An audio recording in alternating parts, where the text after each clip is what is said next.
মূলত হচ্ছে শুরু করেছিলাম লেকচারটি কার্যপত্র সম্পর্কিত বিষয়গুলো নিয়ে আলোচনা করে, এবং এরপরে তোমাদেরকে বলতেছিলাম যে আসলে সমন্বয় দাখিলাটা হচ্ছে এই জায়গাটা সবচেয়ে গুরুত্বপূর্ণ বিষয় কার্যপত্রের যে পয়েন্টটা রয়েছে। তো ওই সমন্বয় দাখিলার যে পয়েন্টগুলো সেখান থেকে ঢাকা বিশ্ববিদ্যালয়ের প্রশ্নগুলো অ্যাকচুয়ালি এসে থাকে, সেজন্য মূলত ওই অংশটাকে গুরুত্ব দিচ্ছিলাম বেশি। সমন্বয় দাখিলার বিষয়টা বোর্ডে লিখতে গিয়েছিলাম, জাস্ট লিখতে গিয়ে ওই মুহূর্তে আসলে ওয়াইফাইটা ফল করেছিল, ক্লাসটা নিতে পারি নাই। ঠিক আছে, তো এখন চাচ্ছি আর কি মূলত বিষয়টা যে ক্লাসটা এখন কন্টিনিউ করি আমরা।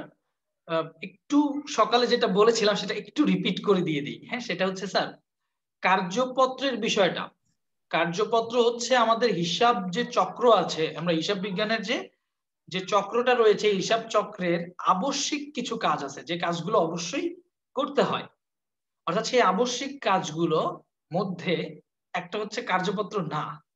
সে আবশ্যিক কাজগুলো হচ্ছে ১ নম্বরে লেনদেন বিশ্লেষণ করা, ২ নাম্বার জাবেদা, ৩ নাম্বার খতিয়ান, ৪ নাম্বার রেওয়া মিল, ৫ নাম্বার সমন্বয়, ৬ নাম্বার সমন্বিত রেওয়া মিল, ৭ নাম্বারে আর্থিক বিবরণী, ৮ নাম্বারে সমাপনী দাখিলা দেয়া এবং ৯ নাম্বারে সমাপনী দাখিলার পরবর্তী রেওয়া মিল। আমাদের এই হিসাব চক্রের এই ৯টা ধাপের মধ্যে কিন্তু কার্যপত্রকে ধাপ হিসাবে ধরা হয় না। মূলত এই কাজটা প্রতিষ্ঠান চাইলে করতে পারবে, আবার নাও করতে পারবে, অর্থাৎ এটি একটি ঐচ্ছিক ধাপ। তবে কার্যপত্র যদি আমরা করি তাহলে সেটা আমার প্রতিষ্ঠানের জন্য একটু সুবিধাজনক হবে, কারণ আমার প্রতিষ্ঠানে অবশ্যই কিন্তু হিসাবকাল শেষে বিশদ আয় বিবরণী, আর্থিক অবস্থার বিবরণী এগুলো কিন্তু তৈরি করবেই তারা।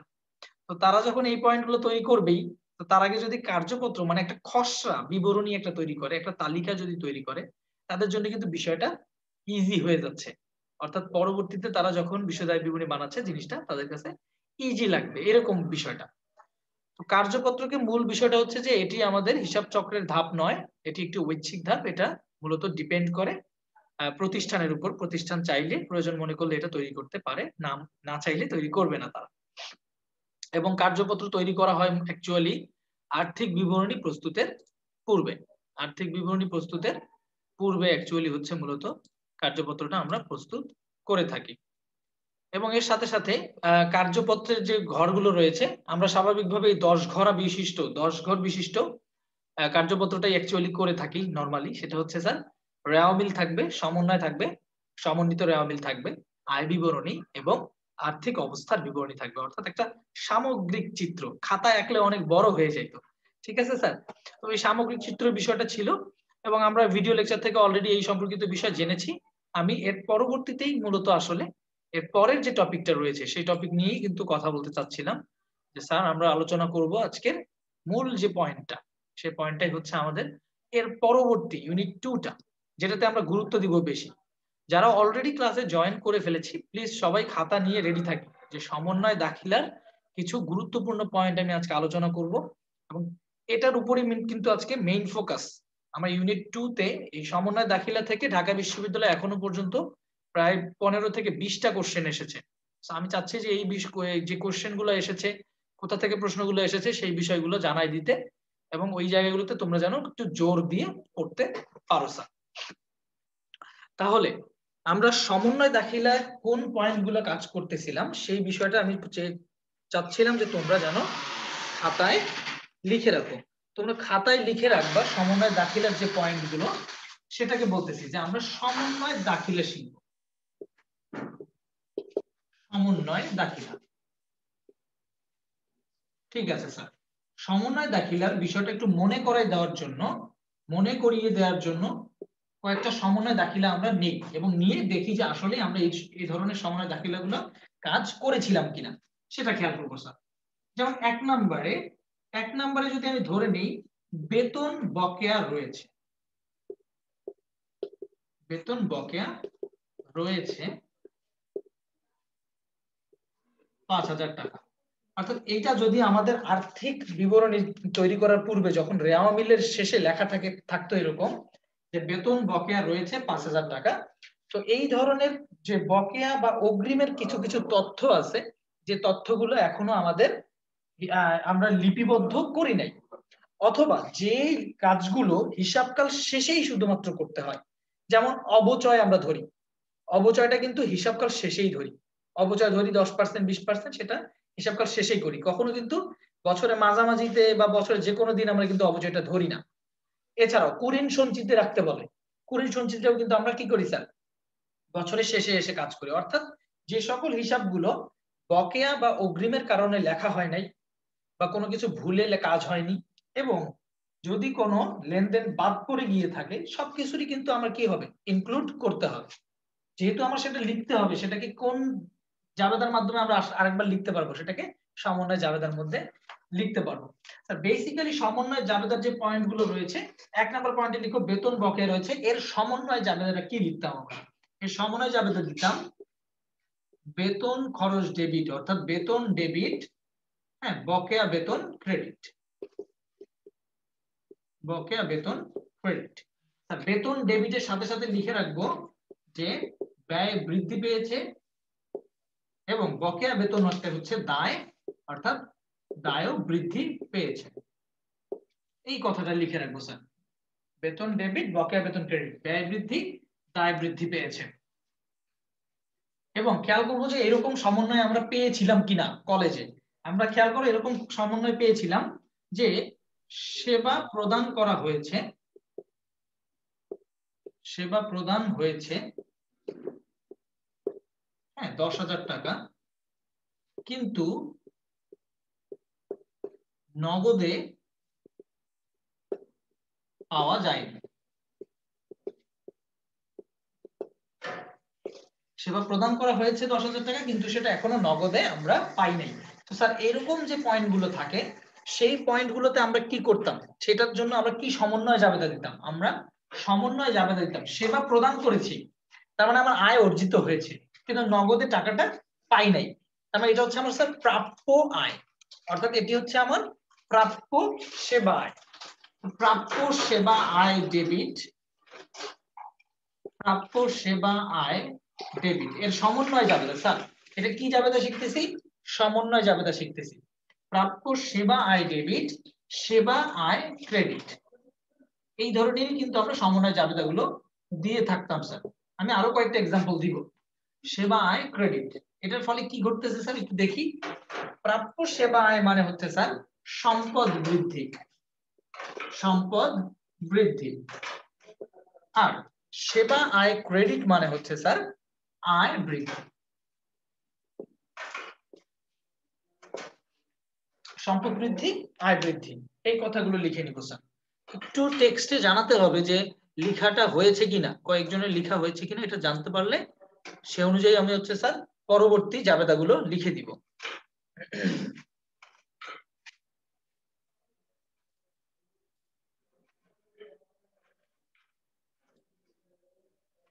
ঠিক আছে, ধন্যবাদ তোমাদেরকে। তাহলে আমরা 1 এবং 2 নম্বর জাবেদা সমন্বয় জাবেদা লিখলাম।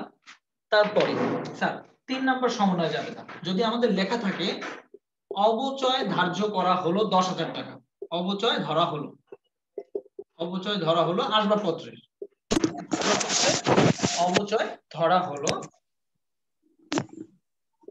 20,000 টাকা। আসবাবপত্রের অবচয় যখন আমরা ধরবো, তার মানে জাবেদাটা কি দিব, আমরা জাবেদা দিব অবচয় ডেবিট, পুঞ্জীভূত অবচয় ক্রেডিট, পুঞ্জীভূত অবচয় ক্রেডিট। এখন স্যার অবচয় ডেবিট মানে কি, অবচয় ডেবিট মানে ব্যয় বৃদ্ধি, অবচয় ডেবিট মানে ব্যয় বৃদ্ধি, আর পুঞ্জীভূত অবচয় একটি বিপরীত সম্পদ, এজন্য এটিকে বলা হয় সম্পদ হ্রাস, ব্যয় বৃদ্ধি, সম্পদ হ্রাস। স্যার এগুলোই কিন্তু ঢাকা বিশ্ববিদ্যালয়ের প্রশ্ন, আমি কিন্তু ঢাকা বিশ্ববিদ্যালয়ের কোশ্চেন থেকে অ্যানালাইসিস করে এগুলো লিখাচ্ছি, যে কোনটা বৃদ্ধি পায় কোনটা হ্রাস পায়, জাবেদা কি, কিভাবে করতে হয়, সবগুলোই প্রশ্ন স্যার। আমরা কোশ্চেন সলভ করব একটু পরে, আগে শিখে নিই। তারপর স্যার কুঋণ সঞ্চিতি রাখা হলো, কুঋণ সঞ্চিতি রাখা হলো, যদি এরকম সমন্বয় জাবেদা আমাদের কুঋণ সঞ্চিতি রাখা হলো, কুঋণ সঞ্চিতি রাখতেছি আমরা 2,000 টাকা, সেটার জন্য আমরা কি জাবেদা দিতাম? তুমি আমার স্কেলটা কি করছো? আপনার মিউট করেন। মিউট করে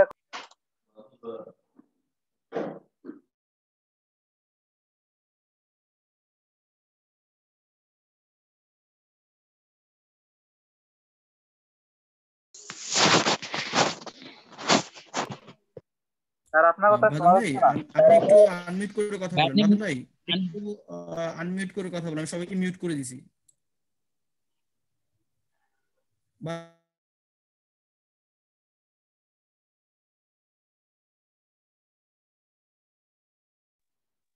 স্যার কথা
স্যার আমার কথা শোনা যাচ্ছিল না?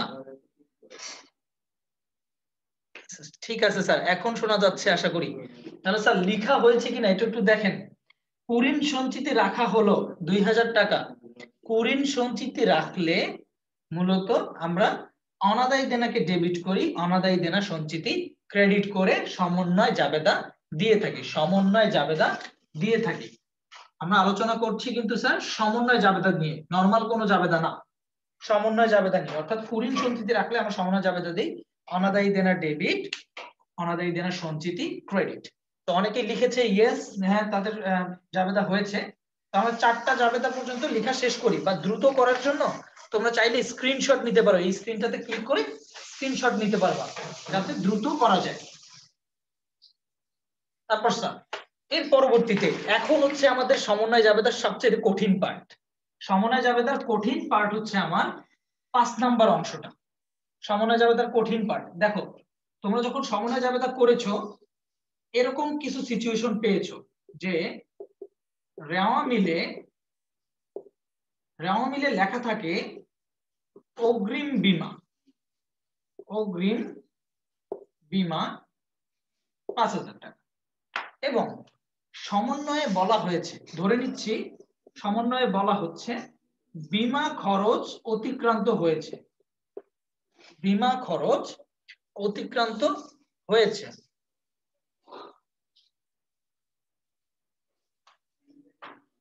বীমা খরচ অতিক্রান্ত 2000 টাকা। স্যার খেয়াল রাখতে হবে, যখন আমরা এই ধরনের বিষয়গুলো পেয়েছিলাম, যখন আমরা এই ধরনের বিষয়গুলো পেয়েছি তখন কি করেছি আসলে অ্যাকচুয়ালি আমরা তখন মূলত স্যার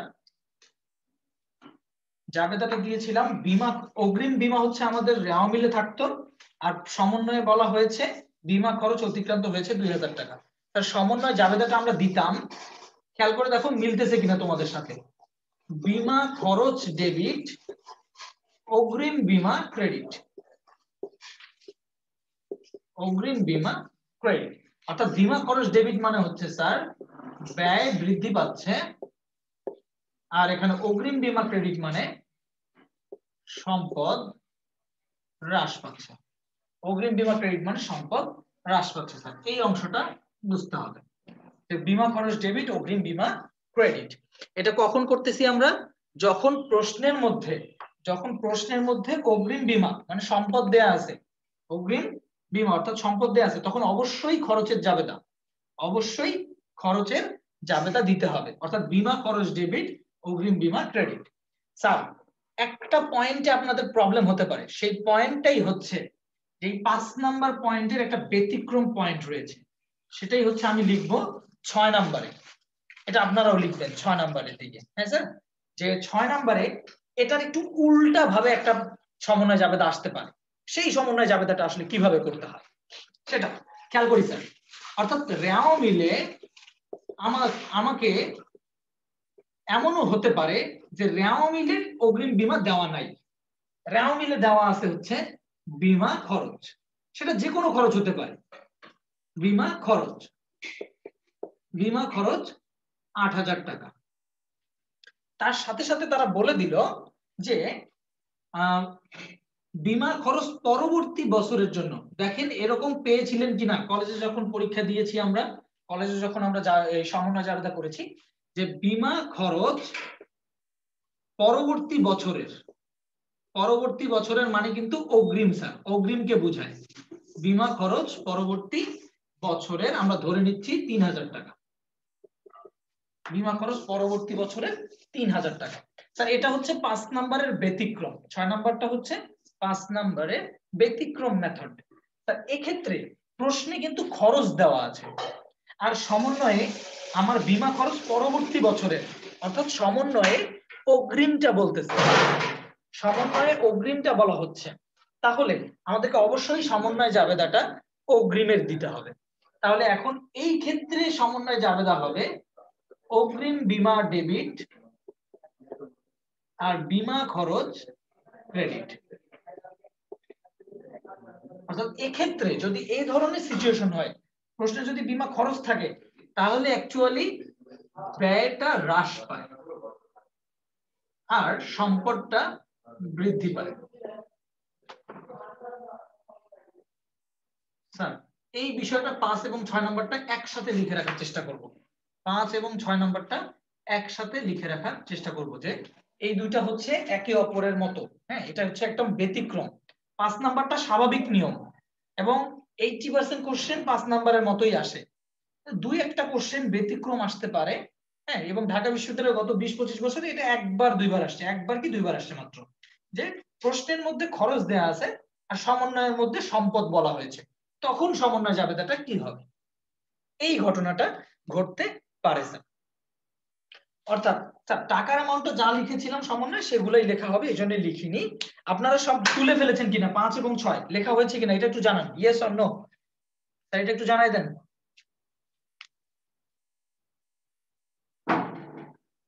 হ্যাঁ স্যার, এখানে বীমা খরচ যখন ডেবিট লিখেছি এবং এখানে আরেকবার লিখে দিই, বীমা খরচ যখন ডেবিট লিখেছি তখন এই টাকাটা সেমই হবে ২০০০। এখানে যখন লিখেছি হচ্ছে অগ্রিম বীমা ডেবিট এবং বীমা ক্রেডিট হচ্ছে এখানে ৩০০০ টাকা। স্যার টাকাটা সেম হওয়ার কারণটা হচ্ছে আমার যখন এখানে অগ্রিম বীমা সম্পদ আছে, সেখানে আমি যত টাকা খরচ হয়েছে খরচের জাবেদা দিই, যেহেতু এখানে খরচ হয়েছে ২০০০, তার মানে এটা ঠিক আছে। আমার যখন খরচ আছে তখন আমরা সম্পদের জাবেদা দিই, তার মানে আমার এখানে সম্পদ আছে, এখন সম্পদ আছে ৩০০০ টাকা এবং আমরা সম্পদেরই জাবেদাটা দিয়েছি, এই জন্য টাকার অ্যামাউন্টটা এগুলাই থাকবে।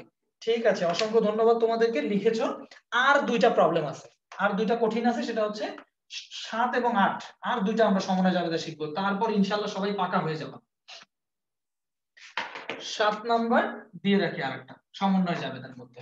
অর্থাৎ তোমরা এরকম পাইতে পারো রেওয়া মিলে এরকম হতে পারে যে লেখা আছে অনুপার্জিত সেবা আয়,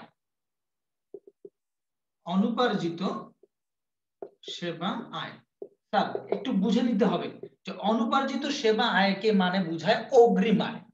অর্থাৎ অনুপার্জিত সেবা আয় যদি আমাদের একটা টাকা নিয়ে রাখি 10,000 টাকা এবং সমন্বয়ে বলা থাকলো অনুপার্জিত সেবা আয়ের 4,000 টাকা অর্জিত হয়েছে, অনুপার্জিত সেবা আয়ের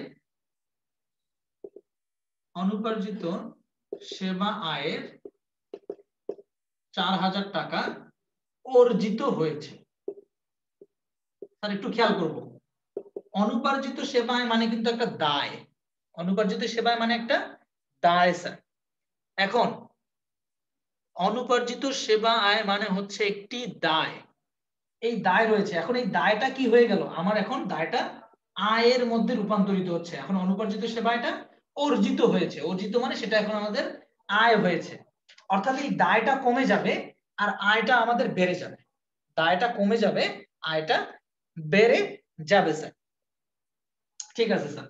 এখন অনুপার্জিত সেবা আয় মানে হচ্ছে একটি দায় স্যার, আর এই দায়টা আমাদের অর্জিত হয়েছে, অর্থাৎ এখন আয় হবে, এই জন্য আমরা আয়কে বাড়াবো আর এই দায়টাকে কমিয়ে দিব। এর সমন্বয় জাবেদা হচ্ছে অনুপার্জিত সেবা আয় ডেবিট, অনুপার্জিত সেবা আয় ডেবিট, এবং সেবা আয়কে ক্রেডিট করতে হবে। সেবা আয় ক্রেডিট অর্থাৎ আমার উপার্জন হয়ে গেছে যেটা 4000 টাকা স্যার, জাবেদাটা হবে 4000 টাকা।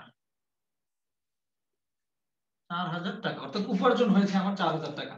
এর কারণে কি হইল স্যার, অনুপার্জিত সেবা আয় হচ্ছে একটি দায়, এই দায়টা কমে গেল, দায় হ্রাস, এবং আমার আয়টা বেড়ে গেল, আয় বৃদ্ধি। এই অংশটা স্যার মনে রাখতে হবে যে দায় হ্রাস আয় বৃদ্ধি।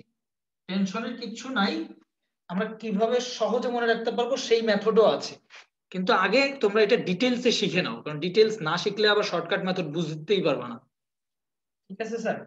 এই 7 নাম্বারের একটা ব্যতিক্রম ধর্মী মেথড হতে পারে, 7 নাম্বারের একটা ব্যতিক্রম ধর্মী মেথড হতে পারে, সেই মেথডটাকে আমি বলতেছি 8 নাম্বারের। এটাই সবচেয়ে কঠিন, মানে এই 5, 6 এবং 7, 8 এগুলাই সবচেয়ে কঠিন সমন্বয় জাবেদা, এর চেয়ে কঠিন আসলে আর হয় না স্বাভাবিকভাবে, কারণ বিশ্ববিদ্যালয়ে ক্যালকুলেটর নেই, আমাদের তেমন একটা বেশি ঝামেলা তারা দেয় না। এমন হতে পারে যে রেওয়া মিলে অনুপার্জিত সেবা আয় দেওয়া নেই, রেওয়া মিলে যেটা দেওয়া আছে সেটা হচ্ছে সেবা আয়, রেওয়া মিলে যেটা দেওয়া আছে সেটা হচ্ছে সেবা আয় শুধু দেওয়া আছে। আচ্ছা, সেবা আয় রেওয়া মিলে দেওয়া আছে 8000 টাকা। এরপর সমন্বয় হয়তোবা বললো, তারা সমন্বয়ে বলতেছে যে সেবা আয়ের এখনো 5000 টাকা অর্জিত হয়নি, সেবা আয়ের 5000, আমি দেখাচ্ছি যে সেবা আয় 8000 টাকা, কিন্তু এই 8000 টাকার মধ্যে এখনো 5000 টাকা অর্জনই হয়নি, সেবা আয়ের 5000 টাকা অর্জিত হয়নি বা অনুপার্জিত অর্জিত হয়নি, এই ধরনেরও সমন্বয় জাবেদা থাকতে পারে স্যার। অর্থাৎ আমাদের কাজ কি হবে, আমাদের প্রশ্নে দেয়া আছে সেবা আয়, প্রশ্নে আছে সেবা আয়, আর এখানে বলতেছে সেবা আয়ের মধ্যে 5000 টাকা এখনো অর্জিতই হয় নাই, তার মানে এটা হচ্ছে দায় দেওয়া আছে, তার মানে এখন আমাদের কাজটা করতে হবে, আমার যে দায়টা আছে দায়টাকে বাড়াতে হবে, আয়টাকে কমাতে হবে। এটা হচ্ছে স্যার 7 ব্যতিক্রম। যদি প্রশ্নে মোট কথা রেওয়া মিলে যেটা থাকে সেটাকে আমরা কমায় দিই অলওয়েজ, তাহলে সেবা আয়কে কমাইতে গেলে কি করতে হবে, সেবা আয় ডেবিট করতে হবে, সেবা আয়কে ডেবিট করতে হবে, এবং অনুপার্জিত সেবা আয়কে ক্রেডিট করতে হবে। অনুপার্জিত সেবা আয় ক্রেডিট, টাকাটা কত হবে, এই 5000 টাকাই হবে, অর্থাৎ আমার দায়ের জাবেদা দিতে হবে, আমার দায়টাকে বাড়াতে হচ্ছে স্যার, দায়টাকে বাড়াতে হচ্ছে। তাহলে স্যার সেবা আয় ডেবিট মানে এখানে কি দাঁড়াচ্ছে স্যার, এখানে হবে স্যার আয়টা হ্রাস পাবে।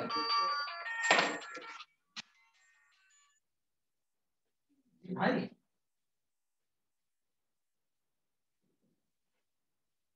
জি ভাই, ক্লাস হচ্ছে ঠিক মতো, তোমরা কি দেখতে পাচ্ছ এবং শুনতে পাচ্ছ আমাকে ঠিক মতো? একটু দুই একজন মেসেজ দাও তো, জানাও তো।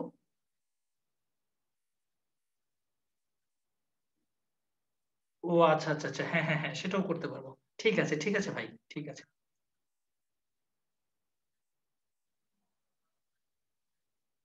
ঠিক আছে ভাই, ঠিক আছে, ইয়ে করতেছি। ঠিক আছে ভাই।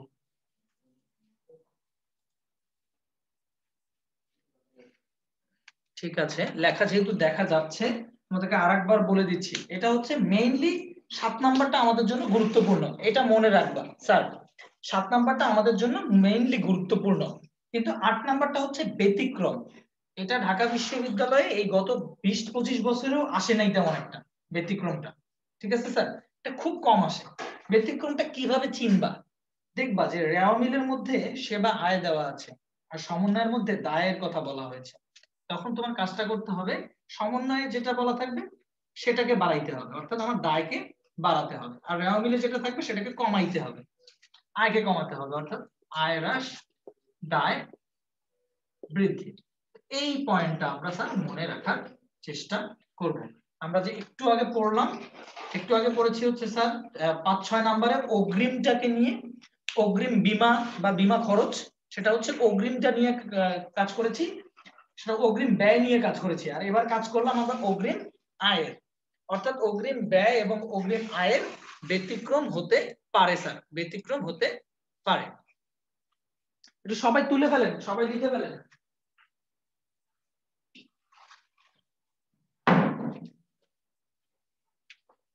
লেখা হয়েছে কিনা? জি স্যার নাকি নো স্যার, একটু জানাবেন লেখা হইলো কিনা এটা 7 এবং 8।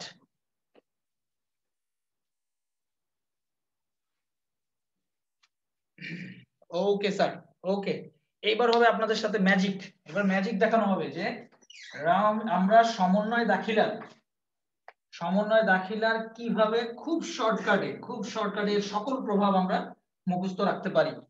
তো এই শর্টকাট শেখার আগে মূলত আমরা ডিটেইলসে শিখলাম, এখন আমরা এর শর্টকাটটা দেখবো, এবং শর্টকাটটা একটু খাতায় লিখে রাখো যে একটা শর্টকাট শিখবো সমন্বয় দাখিলার।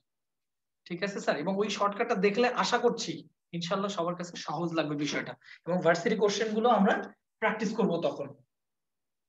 সমন্বয় দাখিলার আমরা বেসিক্যালি দেখেছি যে 4 ধরনের সমন্বয় দাখিলা হয়, 4 ধরনের। দুইটা হচ্ছে একটা অগ্রিমের, একটা বকেয়ার।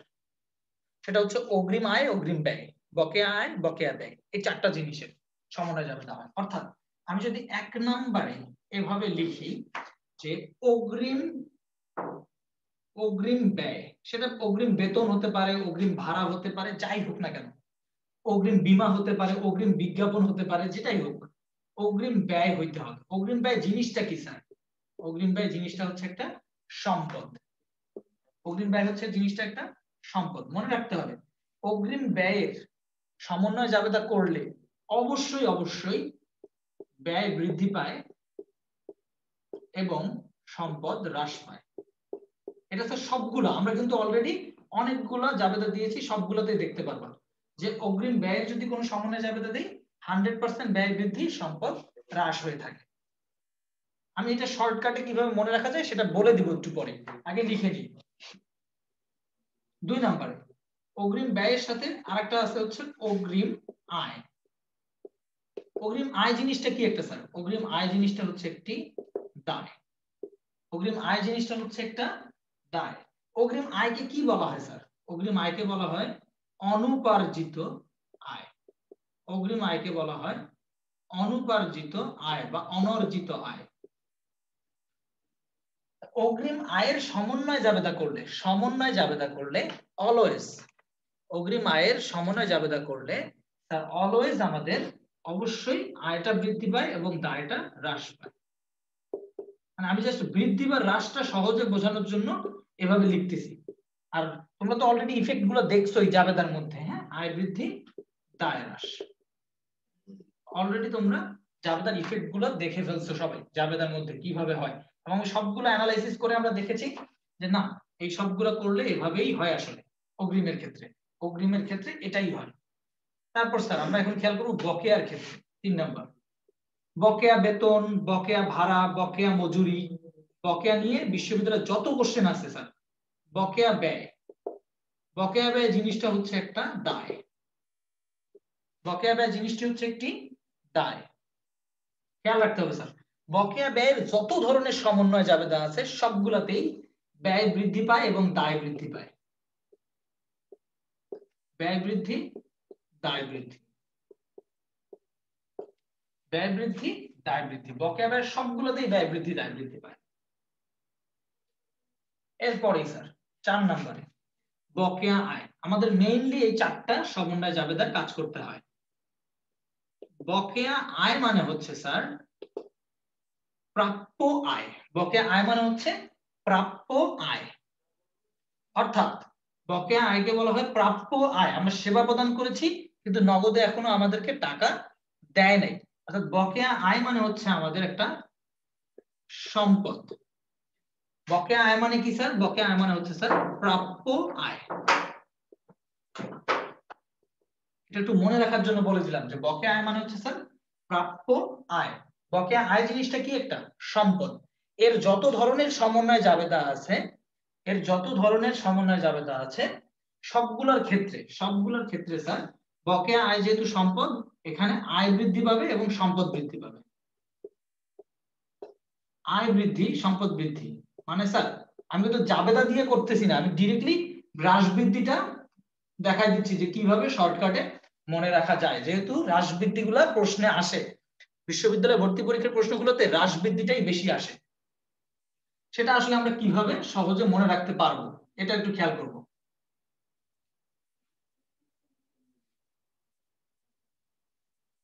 স্যার আপনাদের কি লেখা হয়েছে? স্যার আমি যা লিখেছি ঠিক লিখেছি, আপনারা কিছু লিখিয়েন না এটার জন্য, আমি যেটা বুঝাচ্ছি সেটা বোঝার চেষ্টা করেন।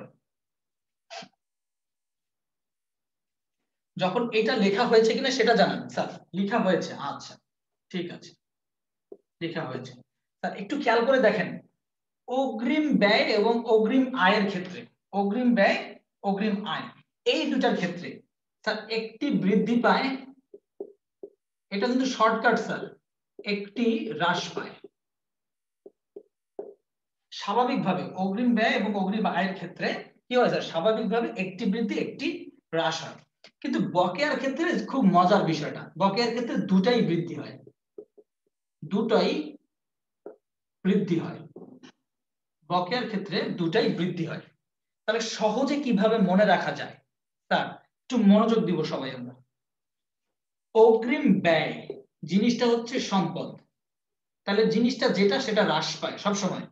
তাহলে অগ্রিম ব্যয় জিনিসটা সম্পদ, তাহলে সম্পদ হ্রাস ব্যয় বৃদ্ধি। অগ্রিম আয় জিনিসটা কি স্যার, অগ্রিম আয় জিনিসটা হচ্ছে দায়, তার মানে দায় হ্রাস আয় বৃদ্ধি হবে, দায় হ্রাস আয় বৃদ্ধি হবে। এটা হচ্ছে স্বাভাবিক নিয়মের, অর্থাৎ আমরা যে জাবেদা দিয়েছি, জাবেদার একটা হচ্ছে 5 নাম্বারটা আর এটা হচ্ছে 7 নাম্বারটা। তাহলে আমরা তোমার যাদের কনফিউশন আসতেছে তাদেরকে বলতেছি এটা হচ্ছে স্বাভাবিক নিয়মের, অর্থাৎ 5 নাম্বার এবং 7 নাম্বার জাবেদার যে রুলসটা আছে সেখানে তোমরা দেখতে পারো যাদের কনফিউশন আছে। বাট মুখস্থ করার জন্য কি বলতেছি, বকেয়ার ক্ষেত্রে দুটাই বৃদ্ধি হয়। তাহলে স্যার বকেয়া ব্যয় জিনিসটা কি, দায়, অর্থাৎ স্যার ব্যয়ও বৃদ্ধি দায়ও বৃদ্ধি। বকেয়া আয় জিনিসটা কি স্যার, জিনিসটা হচ্ছে একটা সম্পদ, অর্থাৎ আয়ও বৃদ্ধি সম্পদও বৃদ্ধি। স্যার অন্য কোনো আইটেম কিন্তু আসতেছে না, আয় বৃদ্ধি সম্পদ বৃদ্ধি, অন্য আইটেম আসতেছে না।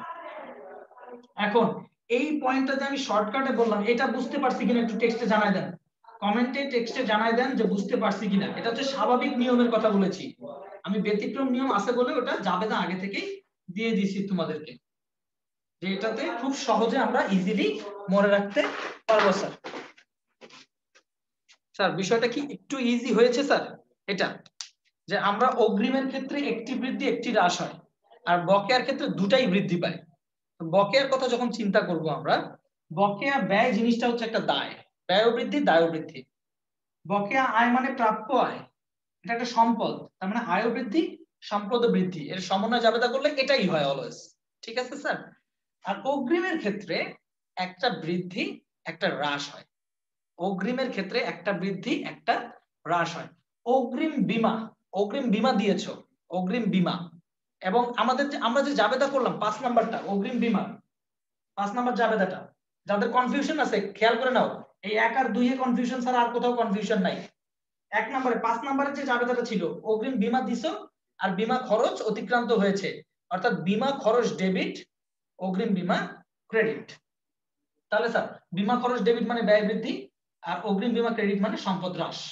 আর স্যার 7 নম্বরে যে জাবেদা দিছো স্বাভাবিক নিয়মে, যে 7 নম্বর জাবেদা দিছো, প্রশ্নে লেখা আছে অনুপার্জিত সেবা আয়, অর্থাৎ প্রশ্নে দায় দেওয়া আছে, সমন্বয়ে বলা আছে অনুপার্জিত সেবা আয়ের 5,000 টাকা অর্জিত হলো। তাহলে অর্জিত হলো, আয় অর্জিত হওয়া মানে কি আয়টা বাড়বে। তোমরা 7 নম্বর জাবেদাটা দেখো না স্যার, খাতায় তো লিখে দিলাম, এই শর্টকাটটা তো কষ্ট করে বানাইছি, তো বুঝতে হবে জিনিসটা, না হলে তো হলো না। তাহলে অগ্রিম আয়টা আমাদের যে দায় এটা কমে যাবে, অনুপার্জিত আয়, অগ্রিম আয় কি অনুপার্জিত সেবা আয়, এটা আমাদের এখন কমে যাবে। এখন ক্লিয়ার কিনা? 5 নাম্বার এবং 7 নাম্বার জাবেদা এটা হচ্ছে স্বাভাবিক নিয়ম, এজন্য স্বাভাবিকভাবে এইভাবেই আসে। আর 6 এবং 8 নাম্বার যে জাবেদা লিখে দিয়েছি ওটা তো ব্যতিক্রম নিয়ম, ওটা সব সময় আসে না, ওটা ব্যতিক্রম নিয়ম, ওটা আমাদের সব সময় কাজে লাগে না। এখন ক্লিয়ার কিনা স্যার একটু জানান দ্রুত।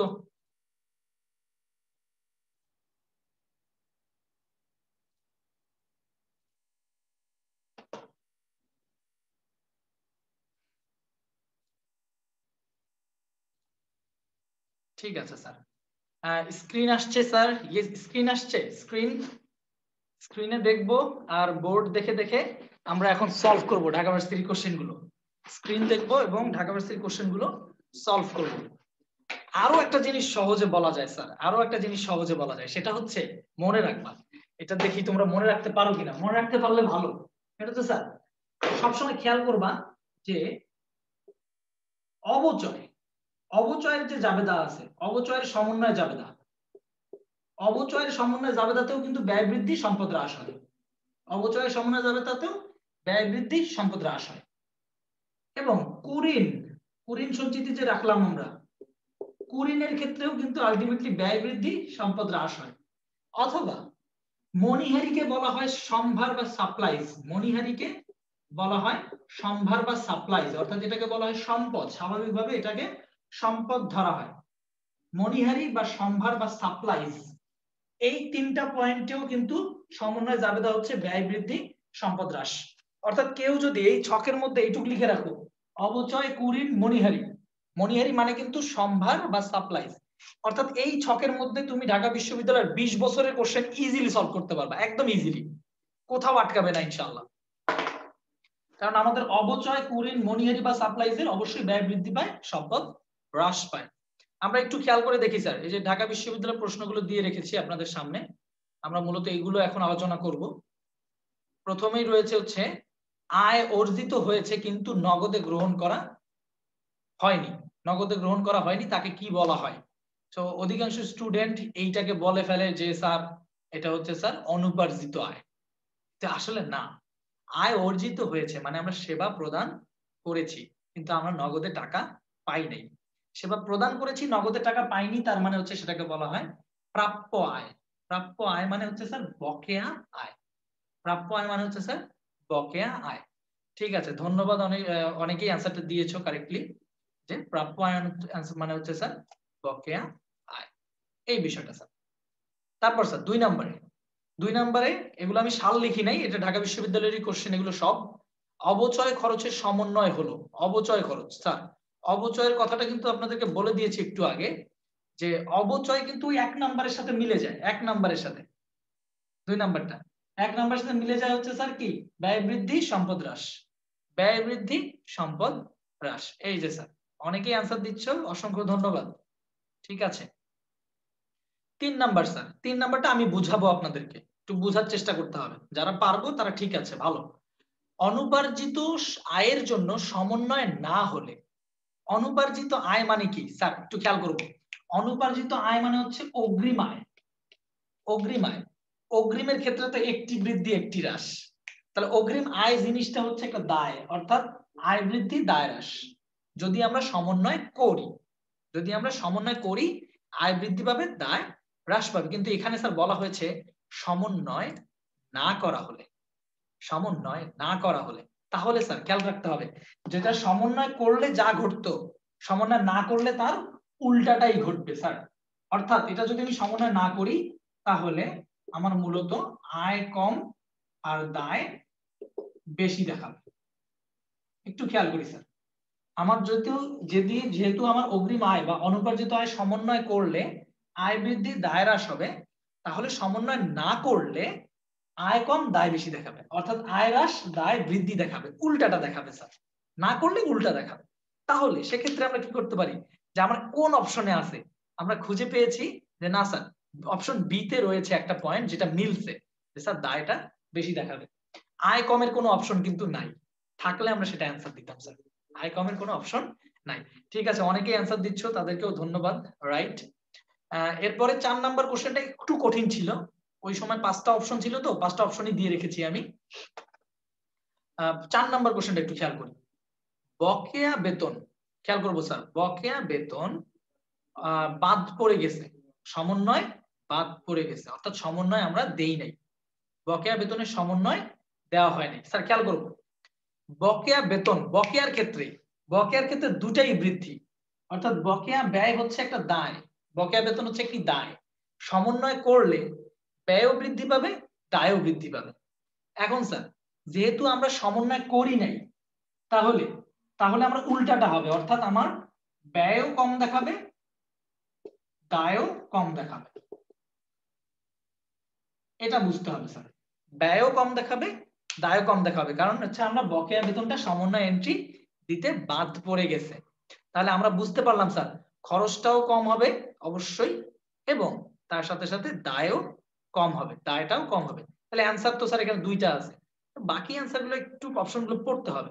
স্যার খরচ কম হলে অবশ্যই সেই প্রতিষ্ঠানের নিট আয়টা বেশি হয়, এটাও কিন্তু এক্স্যাক্টলি রাইট। আয় বেশি হলে সরকারকে ট্যাক্সও কিন্তু আমাদেরকে বেশি দিয়ে আসতে হবে, অর্থাৎ করও বেশি দেখানো হবে স্যার।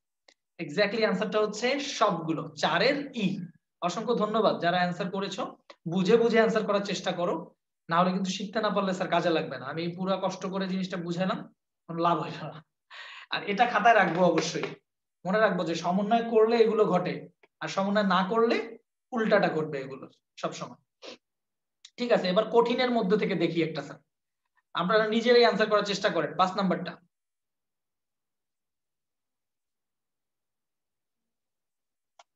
5 নাম্বারটা আমরা নিজেরাই অ্যান্সার করার চেষ্টা করব।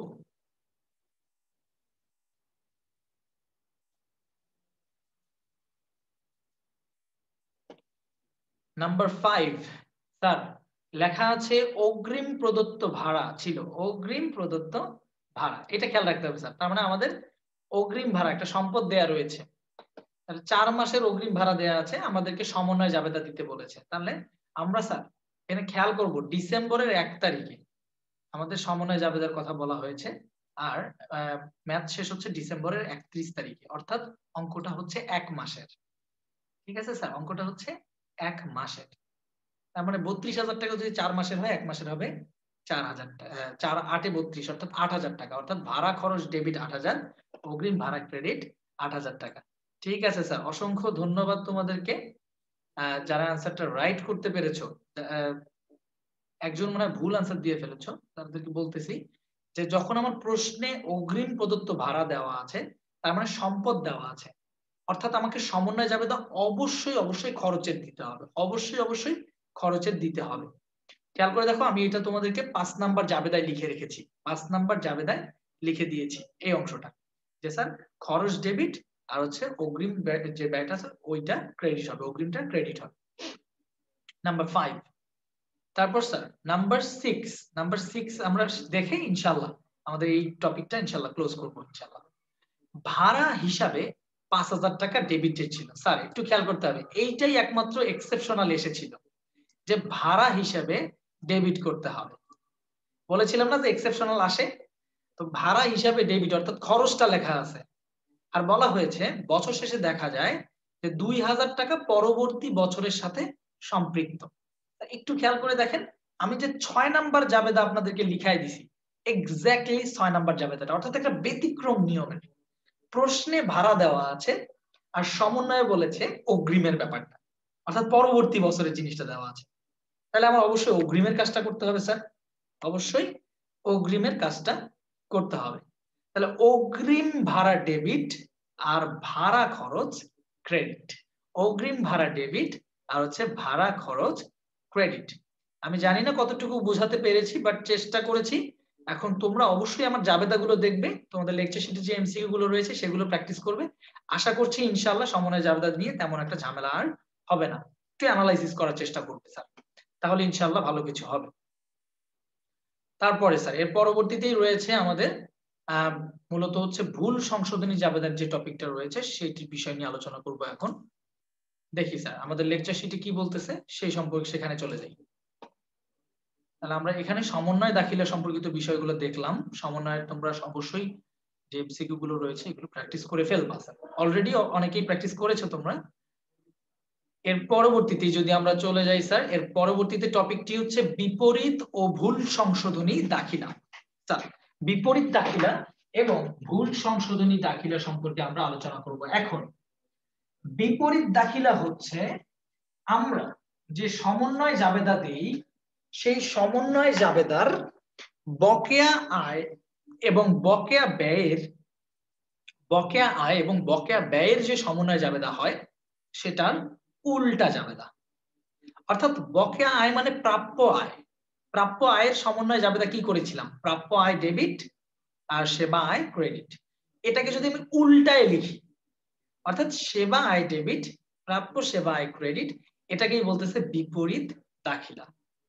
এটার মূলত আসলে তেমন আসলে প্রয়োজনীয়তা নেই আমাদের হিসাব চক্রের মধ্যে, এই জন্য এটাকেও বলা হয় একটা ঐচ্ছিক ধাপ। এবং তোমাদেরকে একটু রিল্যাক্স করে দেই, সেটা হচ্ছে যে বিপরীত দাখিলা থেকে আমাদের গত 20 বছর 25 বছরের কোনো প্রশ্ন আসেনি স্যার। ওইটা নিয়ে বেশি একটু টেনশন করব না আমরা।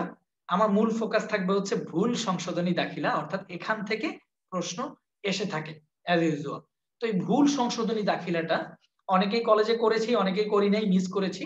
তাদেরকে চেষ্টা করতেছি এখন কিভাবে আমরা সহজে মনে রাখতে পারি ভুল সংশোধনী দাখিলাটা। স্যার একটু মনোযোগ দিব ক্লাসে ইনশাআল্লাহ, তাহলে আমাদের জন্য সহজ হবে বিষয়টা। স্যার ভুল সংশোধনী দাখিলার যে পয়েন্টটা রয়েছে একটু খেয়াল করব।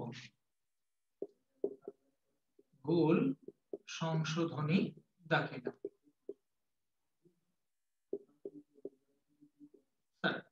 ভুল সংশোধনী দাখিলার আমাদেরকে ঝামেলাটা করতে হবে কোথায়? দুইটা পয়েন্টে। একটা হচ্ছে স্যার ভুল সংশোধনী দাখিলা আমাদের কাছে যদি টাকার ভুল হয়, টাকার ভুল এক নাম্বার কথা স্যার, টাকার যদি ভুল হয়, টাকার ভুল হলে সেটা সংশোধন করাটা খুব ইজি। যেমন বেতন হিসাবে 5,000 টাকার জায়গায় 5,000 টাকার স্থানে 2,000 লেখা হয়েছে, অর্থাৎ আমরা টাকার লেখার ভুল করেছি, এটা বুঝতে হবে স্যার। টাকা লেখার যদি ভুলটা করি আমরা স্যার, যে বেতন হিসাব কি ডেবিট না স্যার? বেতন হিসাবের ডেবিটে 5,000 টাকার জায়গায় আমরা লিখেছি 2,000, অর্থাৎ টাকা লেখার যদি ভুল হয় তাহলে বিষয়টা সহজ। আমি টাকাটা কম লিখেছি নাকি বেশি লিখেছি এটা খেয়াল করব। আমি টাকাটা কম লিখেছি নাকি বেশি লিখেছি। আমি যদি টাকাটা কম লিখে থাকি তাহলে অবশ্যই আমাকে টাকাটা বেশি করে লিখে দিতে হবে। আমি যদি টাকাটা ভুলে বেশি লিখে থাকি তাহলে আমাকে টাকাটা কষ্ট করে কমাই দিতে হবে। তাহলে বেতন জিনিসটা কি স্যার? বেতনটা হচ্ছে স্যার ডেবিট। বেতন জিনিসটা কি স্যার? বেতন ডেবিট। বেতন ডেবিটে 5,000 এর জায়গায় 2,000 লিখছি, তাহলে আমরা এখনো 3,000 কম লিখেছি। যেহেতু আমরা 3,000 কম লিখে ফেলেছি, আমাদেরকে এখন কষ্ট করে 3,000 টাকা বাড়াই দিতে হবে। অর্থাৎ সংশোধন করতে গেলে, ভুল সংশোধনী দাখিলা দিতে গেলে আমাকে আরেকবার বেতন হিসাবে ডেবিট করতে হবে স্যার 3,000 টাকা। অর্থাৎ আমি লিখে ফেলেছি বেতন হিসাব 2,000 টাকা, বেতন ডেবিট 5,000 এর জায়গায় 2,000 লিখেছি, তাহলে আমাকে কি করেছি? কম না বেশি? আমি কম লিখে ফেলেছি, তার মানে বেতনে এখন আমাকে ডেবিট করে বাড়াই দিতে হবে 3,000 টাকা। অর্থাৎ আমরা যেভাবে কম লিখেছি বা বেশি লিখেছি এই জিনিসটা ফোকাস করব যখন টাকার জিনিসটা ভুল করব। এছাড়া যে আমাদের ভুল সংশোধনী দাখিলার আরেকটা পয়েন্ট রয়েছে, সেটা হচ্ছে স্যার টাকার অঙ্কের ভুলটা না, সেই ভুলটা হচ্ছে আমরা দফার মধ্যে ভুল করেছি, অর্থাৎ কোন দফার মধ্যে ভুল করেছি। তাহলে টাকার অঙ্কে ভুল করলে কম ভুল করেছি নাকি বেশি ভুল করেছি সেটা ঠিক করলেই কিন্তু হয়ে যাচ্ছে। এবং এই ধরনের ভুলটা তুলনামূলকভাবে কম হয়, তুলনামূলকভাবে সেই ভুলটা আমরা কম করে থাকি। কিন্তু স্যার আমরা যখন দেখব দফার ভুল রয়েছে সেক্ষেত্রে কি করব? হ্যাঁ, পণ্য ক্রয় করে মজুরি ডেবিট করা হয়েছে, মজুরি ডেবিট করা হয়েছে, ঠিক আছে স্যার। টাকার অঙ্কে ভুল করি নাই, ভুল করেছি নামের বা দফাতে স্যার। সেটা হচ্ছে পণ্য ক্রয় করে মজুরি হিসাবকে ডেবিট করা হয়েছে, অবশ্যই সেটা একটা ভুল হয়েছে। আর এই ধরনের ভুল, হ্যাঁ এই ধরনের ভুল আমরা আসলে কিভাবে শুধরাই দিব, সেই ধরনের ভুল আমরা কিভাবে শুধরাবো সেই পয়েন্টটাই মূলত আজকে শেখার বিষয় আমাদের। অর্থাৎ একটা পয়েন্ট তোমরা মাথায় নিবা যে তোমরা ভুলে কি করছো, ভুলে কি করেছো, ভুলে কি করেছো এটা মাথায় নিবা মনে মনে। আর এর সঠিকটা কি দেওয়া উচিত ছিল, সঠিকটা কি দেয়া উচিত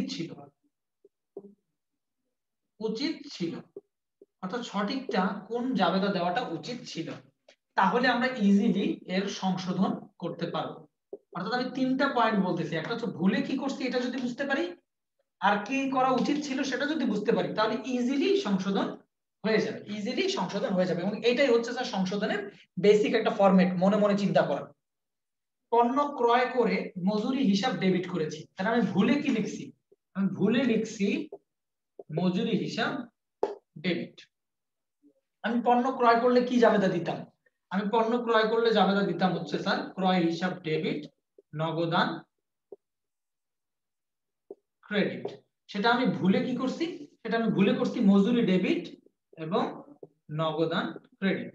স্যার একটা বিষয় আপনাদেরকে একটু বলে দেই, যারা একদম ভালো বুঝি অনেক তাদেরকে বলে দেই, সেটা হচ্ছে স্যার এখানে খেয়াল করব পণ্য ক্রয় করে মজুরিকে ডেবিট করা হয়েছে, তার মানে এটা অলওয়েজ শিওর যে নগদানে কোনো ভুল হয় নাই।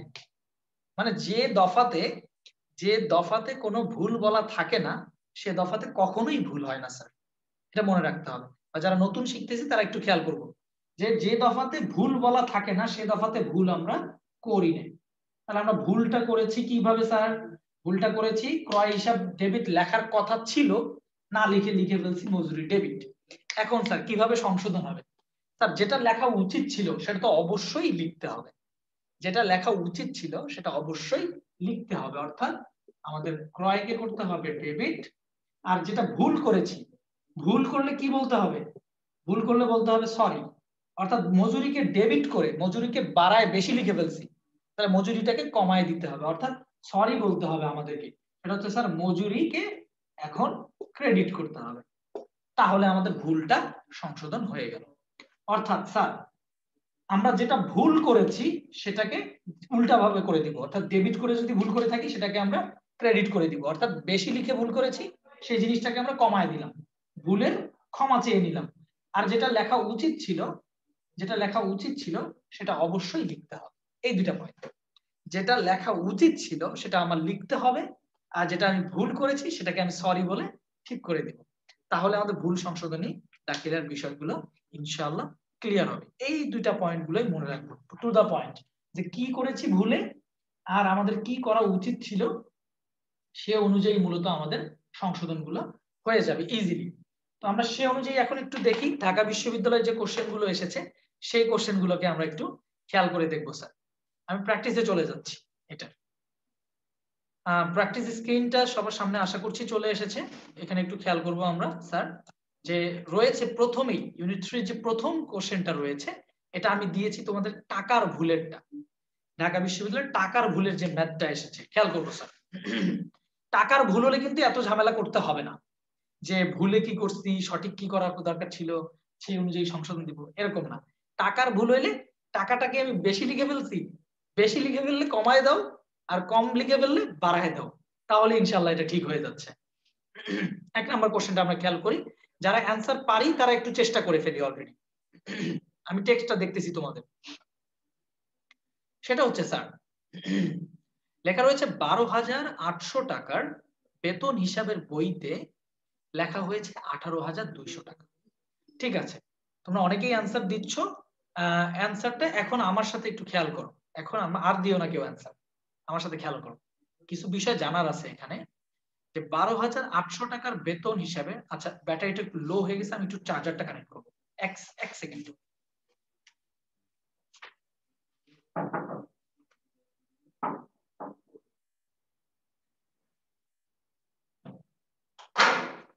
ল্যাপটপে চার্জার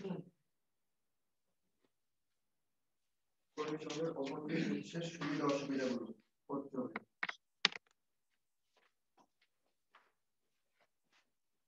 স্যার হয়েছে চার্জ। এবার